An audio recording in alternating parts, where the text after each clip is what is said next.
दोस्तों, क्या माननीय मोदी जी की सरकार पूरे देश की सुरक्षा व्यवस्था को ठेके पर देने जा रही है? क्या कल होकर मोदी जी के उद्योगपति दोस्तों के निजी गार्ड देश के कानून व्यवस्था को संभालेंगे?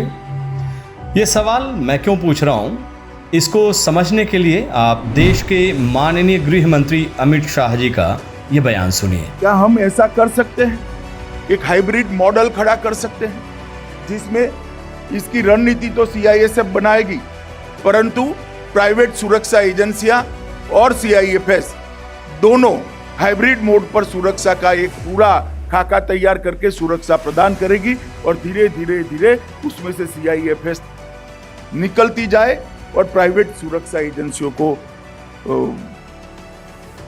हैंडओवर करती जाए। आपने गौर किया होगा कि श्री अमित शाह ने धीरे धीरे शब्द 3 बार बोला है, और जिस वक्त वो ये बोल रहे थे कि सीआईएसएफ सुरक्षा का काम प्राइवेट सुरक्षा एजेंसियों को हैंडओवर कर दें, उस वक्त उनकी जुबान थोड़ी लड़खड़ाई भी थी, लेकिन उनका संदेश साफ है।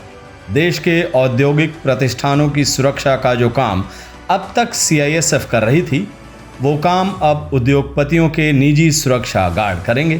क्या हम ऐसा कर सकते हैं, एक हाइब्रिड मॉडल खड़ा कर सकते हैं जिसमें इसकी रणनीति तो सीआईएसएफ बनाएगी, परंतु प्राइवेट सुरक्षा एजेंसियां और सीआईएफएस दोनों हाइब्रिड मोड पर सुरक्षा का एक पूरा खाका तैयार करके सुरक्षा प्रदान करेगी और धीरे धीरे उसमें से सीआईएफएस निकलती जाए और प्राइवेट सुरक्षा एजेंसियों को हैंडओवर करती जाए। माननीय गृह मंत्री के इस बयान को सेना की अग्निवीर योजना से जोड़कर देखेंगे तो पिक्चर ज्यादा क्लियर हो जाएगी। सेना की अग्निवीर योजना के तहत 4 साल सैनिक सेवा के बाद युवा सैनिक सड़क पर आ जाएंगे। सीधे शब्दों में कहें तो वो बेरोजगार हो जाएंगे।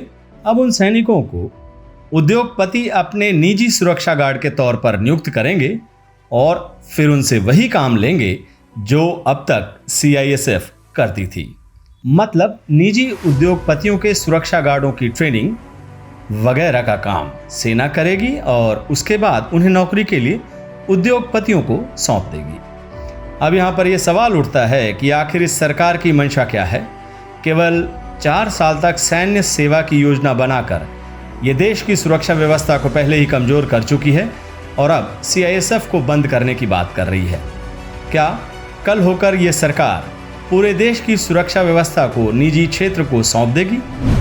कांग्रेस सांसद श्री रणदीप सिंह सुरजेवाला की माने तो सरकार का ये कदम उसी दिशा में उठा एक कदम है। अमित शाह के बयान को टैग करते हुए श्री सुरजेवाला ने ट्वीट किया है, अब सीआईएसएफ को भी बंद करने की बारी, पूरे देश की सुरक्षा ही ठेके पर देंगे। ऐ मेरे देश, यही है झूठे राष्ट्रवाद का असली चेहरा। वाकई बीजेपी का राष्ट्रवाद कमाल का है, एक ऐसा राष्ट्रवाद जिसकी कमान उद्योगपतियों के हाथ में होगी। यहाँ गौर करने की बात यह है कि इतिहास के किसी कालखंड में अपने देश की सुरक्षा व्यवस्था कभी निजी क्षेत्र के हाथों में नहीं रही है। सतयुग से लेकर कलयुग तक देश की सुरक्षा व्यवस्था और सेना तो हरदम राजा और राज्य के ही अधीन रही है। आसान शब्दों में समझा जाए तो रावण और कौरव में चाहे लाख बुराई हो, लेकिन उन दोनों ने देश की सुरक्षा व्यवस्था को ठेके पर नहीं सौंपा था।